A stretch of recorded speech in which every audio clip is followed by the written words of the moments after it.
AI scientist ആയിട്ടുണ്ടായിരുന്ന Yang ഇപ്പോൾ തന്റെ പ്ലാനിനെ കുറിച്ചൊക്കെ ബെയ്യുടെ അടുത്തായിട്ട് പറഞ്ഞു കൊടുക്കുകയാണ്.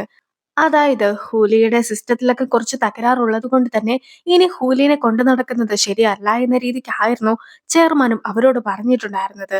സോ ഹൂലിനെ ഇല്ലാതാക്കാമെന്ന പ്ലാനും ചെയർമാൻ പറഞ്ഞു. അതേസമയം ഹൂലിയുമായിട്ടൊരു ആത്മബന്ധമൊക്കെ സയന്റിസ്റ്റിന് ഉണ്ടായിരുന്നത് കൊണ്ട് തന്നെ അങ്ങനെ ഹൂലിനെ കളയുവാനായിട്ട് അയാൾ തയ്യാറായിരുന്നില്ല. സോ ഈ ഒരു ചെയർമാന്റെ മകളാണ് ജീനാൻ. ആ ഒരു കാര്യം ജീനാൻ അറിയാമോ ഇല്ലയോ എന്നൊന്നും പറയുന്നില്ല. എന്ത് തന്നെ ആയിട്ടുണ്ടെങ്കിലും ചെറുമാന്റെ മകളെ കൊണ്ട്, അതായത് ജീനാനെ കൊണ്ട് ഹുലിനെ പ്രണയിപ്പിക്കുകയൊക്കെ ആണ് എങ്കിൽ ഉറപ്പായിട്ടും ചെയർമാൻ ഹുലിനെ വേണ്ട എന്ന് വെക്കുകയില്ല എന്നൊരു തീരുമാനത്തിലാണ് അവർ എത്തിയിരിക്കുന്നത്. സോ ഇപ്പോൾ നിലവില് ജീനാനും ഹുലിയും ഒന്നിച്ച് താമസിക്കുന്നത് കൊണ്ട് തന്നെ അവർ തമ്മിൽ പ്രണയത്തിലാകുമെന്ന വിശ്വാസത്തിലാണ് യാങ്ങും ഉള്ളത്. ജീനാൻ കഫേലൊക്കെ നിന്നിട്ടുണ്ടായിരുന്നത് കൊണ്ട് തന്നെ ഇപ്പോൾ ഒരു ഡെലിവറി ഒക്കെ ചെയ്യുവാനായിട്ട് അവളും എത്തിയിരിക്കുകയാണ്. കൂടെ ഹൂലിനെയും കൂട്ടിയിട്ടുണ്ട്. അങ്ങനെ ഇരിക്കെ ഹൂലോട് ഒരിടത്തും പോകരുതെന്ന് പറഞ്ഞതിന് ശേഷമായിരുന്നു ജീനാൻ ഡെലിവറി കൊടുക്കാനായിട്ട് പോയിട്ടുണ്ടായിരുന്നെങ്കിൽ പോലും ഇപ്പോൾ ഹൂലിയും പതിയെ കുറച്ച് അകലേക്കൊക്കെ നടന്നു പോവുകയാണ്. അങ്ങനെ ഇരിക്കെ ആയിരുന്നു സ്റ്റേജിൽ കുറച്ച് ആൾക്കാരൊക്കെ പെർഫോം ചെയ്യുന്ന കാഴ്ച അവനും കണ്ടത്. ഇതേ സോങ്ങിലൊക്കെ താനും പെർഫോം ചെയ്തിട്ടുണ്ടായിരുന്നു എന്ന കാര്യമൊക്കെ ഹൂലിയും ഓർക്കുന്നു. സോ അവനും ബീറ്റിനനുസരിച്ച് സ്റ്റെപ്പൊക്കെ വെച്ച് നിൽക്കുന്ന അതേ സമയത്ത് തന്നെ ജീനാനും തിരിച്ചെത്തുന്നു. പക്ഷെ ഹൂലിനെ കാണാതാകുന്നത് കൊണ്ട് തന്നെ അവളും ഹൂലിനെ അന്വേഷിച്ചൊക്കെ പോവുകയാണ്. ഹൂലി ഇങ്ങനെ സ്റ്റെപ്പൊക്കെ ചെയ്യുന്നത് കണ്ടിട്ടുണ്ടായിരുന്ന ഡാൻസേഴ്സും അവനെയും കൂടി സ്റ്റേജിൽ കയറ്റിയതിനു ശേഷം ഡാൻസ് ചെയ്യുവാനായിട്ടൊക്കെ നിർബന്ധിക്കുന്നു. അവനും ആദ്യം ഡാൻസ് ചെയ്യുവാനായിട്ട് തുടങ്ങുന്നുണ്ടെങ്കിലും ചുറ്റും നിന്നവർ എല്ലാം തന്നെ അവരോട് മാസ്ക് മാറ്റുവാനായിട്ട് പറഞ്ഞ് അവന്റെ വീഡിയോ ദൃശ്യങ്ങളൊക്കെ എടുക്കുവാനായിട്ട് ശ്രമിക്കുന്നത് കണ്ടിട്ടുണ്ടായിരുന്ന അവനും ആകെ ഒരു ഷോക്കൊക്കെ ആയിട്ട് പെട്ടെന്ന് തന്നെ അവിടെ നിന്ന് പോകുവാനായിട്ട് നോക്കുകയാണ്.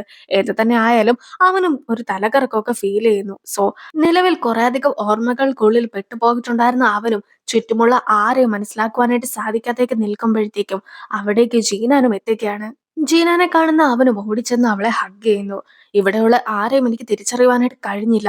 ഞാനും ഈ ആൾക്കൂട്ടത്തിനിടയ്ക്ക് പെട്ടുപോയെന്നായിരുന്നു കരുതിയത്. നിന്നെ കണ്ടപ്പോഴാണ് എനിക്കും ആശ്വാസമായതെന്ന് പറഞ്ഞുകൊണ്ട് അവൻ നിൽക്കുമ്പോഴത്തേക്കും അവളും അവനെ ആശ്വസിപ്പിക്കുന്നു.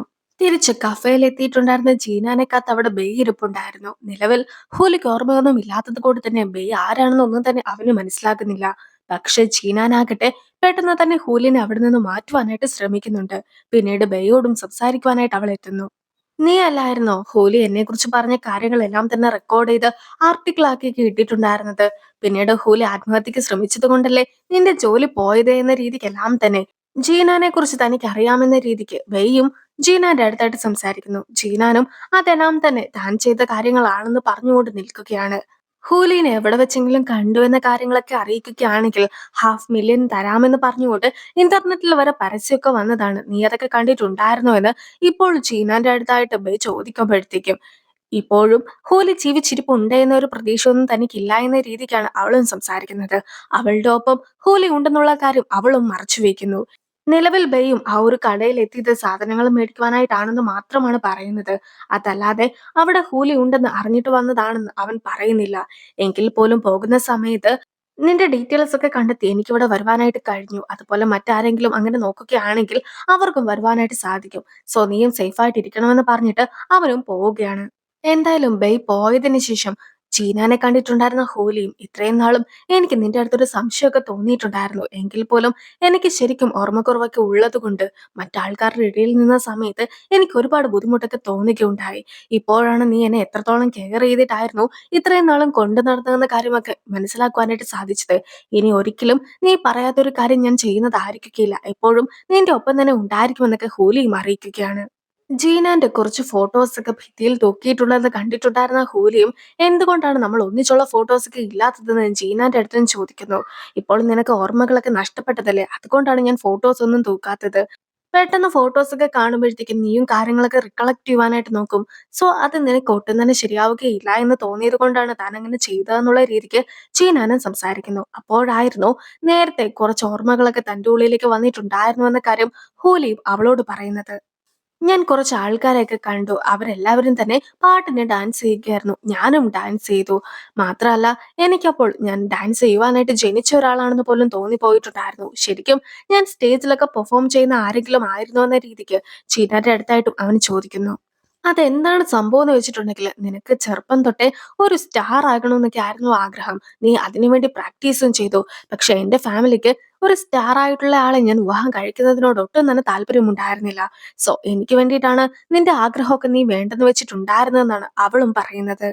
ഇപ്പോൾ അവനുള്ളതെല്ലാം തന്നെ അവളുടെ റൂമിലാണ്. സോ ഈ ഒരു റൂം തനിക്ക് തിരിച്ചു തരാമോ എന്ന രീതിക്ക് അവള് ചോദിക്കുമ്പോഴത്തേക്കും അവനും അവളോട് തനിക്ക് വേണ്ടി ഒരു ഒറിഗാമിയൊക്കെ ചെയ്യാമോ എന്ന് ചോദിക്കുകയാണ്. അവളും അതൊക്കെ ചെയ്തു കൊടുക്കുന്നു. എങ്കിൽ പോലും റൂം കൊടുക്കുവാനായിട്ട് അവൻ തയ്യാറായിരുന്നില്ല.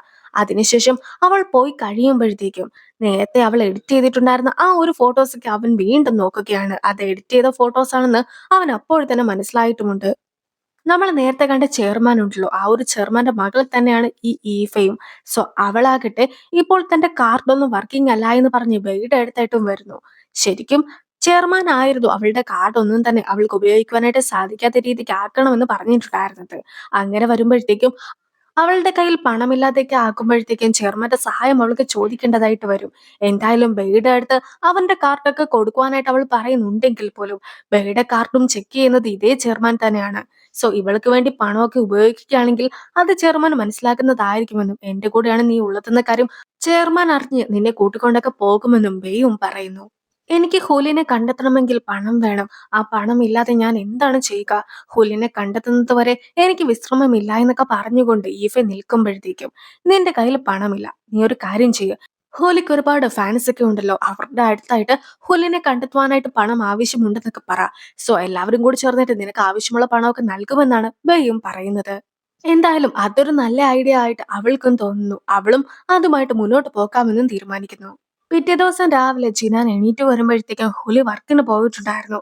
എന്തായാലും അവൾക്ക് വേണ്ടിയുള്ള ബ്രേക്ക്ഫാസ്റ്റ് ഒക്കെ ഉണ്ടാക്കിയിട്ടാണ് അവനും പോയത്. ബേ എണീറ്റ് വരുമ്പോഴത്തേക്കും വീട്ടിൽ ഈഫ ഉണ്ടായിരുന്നില്ല. സോ ഈഫയുടെ അടുത്ത് എവിടെ പോയതാണെന്നൊക്കെ ചോദിക്കുമ്പോഴത്തേക്കുമാണ് ഹുലി ഒരിടത്ത് ഉണ്ട് എന്ന ഒരു ഇൻഫോർമേഷൻ ഒക്കെ എനിക്ക് കിട്ടിയിട്ടുണ്ടായിരുന്നു. അതുകൊണ്ട് അവിടെ പോകുവാനായിട്ടാണ് താനും നിൽക്കുന്നതെന്ന് അവളും പറയുന്നത്. നേരത്തെ ഹൂലി ജീനാന്റെ ഒപ്പം പുറത്തേക്ക് ഇറങ്ങിയ സമയത്ത് ഡാൻസ് ചെയ്യുവാനായിട്ടൊക്കെ ശ്രമിച്ചിട്ടുണ്ടായിരുന്നല്ലോ. സോ പലരും അവന്റെ ഫോട്ടോസ് ഒക്കെ എടുത്തിട്ടുണ്ടായിരുന്നു. ഇപ്പോൾ അതേ ഫോട്ടോസ് ഒക്കെ ഈ ഫേക്കും കിട്ടിയിട്ടുണ്ട്. ഒരു കഫേയിൽ അവൻ ജോലി ചെയ്യുകയാണെന്നുള്ള ഇൻഫോർമേഷൻ ഒക്കെ കിട്ടിയത് കൊണ്ട് തന്നെ ആ ഒരു കഫേയിൽ നേരിട്ട് ചെന്ന് അന്വേഷിക്കാമെന്നാണ് താനും വിചാരിക്കുന്നതെന്ന് പറഞ്ഞുകൊണ്ട് ഈഫയും പോകുന്നു. അതേസമയം ബെയ്യും ആ ഫോട്ടോസ് ഒക്കെ കാണുമ്പോഴത്തേക്കും ശരിക്കുമുള്ള ഹൂലി എവിടെയാണെന്നുള്ള ഇൻഫോർമേഷൻ ആണ് അവൾക്ക് കിട്ടിയിട്ടുള്ളതെന്ന കാര്യം അവനും മനസ്സിലാക്കുകയാണ്. കൂടാതെ യഥാർത്ഥത്തിൽ ഹൂലി വെള്ളത്തിലൊക്കെ വീണുപോയ സമയത്ത് ഹൂലിനെ രക്ഷിച്ചിട്ടുണ്ടായിരുന്നത് ബേ ആണെന്നും കാണിക്കുന്നു. ഈഫയും നിലവിൽ ഹൂലി വർക്ക് ചെയ്യുന്ന ആ ഒരു കഫേയുടെ മുമ്പിലൊക്കെ എത്തുമ്പോഴത്തേക്കും ഹൂലിയും കഫേയുടെ ഓണറും കൂടി ഒന്നിച്ച് പിയാനോ വായിക്കുന്നതിന്റെ സൗണ്ട് ഒക്കെ അവളും കേൾക്കുകയാണ്. പണ്ട് ഹൂലിയും ഇതേ സോങ് ഒക്കെ വായിച്ചതിനെ കുറിച്ച് അവളും ഓർക്കുന്നു. സോ താനും ഹൂലിനെ കണ്ടെത്തിയെന്ന വിശ്വാസത്തിൽ അവൾ നിൽക്കുന്നു.